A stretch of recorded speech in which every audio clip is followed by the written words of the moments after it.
In today's video, I want to show you guys how you can screen mirroring your iPhone. Okay, for the first step, we click on the home button or on apps and go to the Google Play Store. And here we can look on the search in the search bar, and here we can look for AirScreen or Air something else like AirPlay, AirScreen.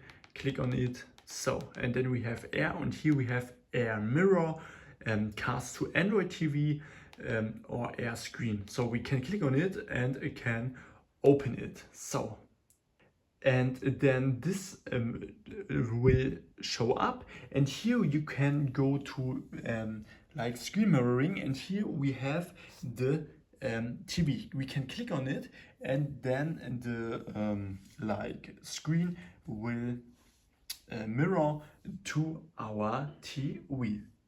Yeah, this is all you have to do. If I could help you with the video, please leave a like and subscribe.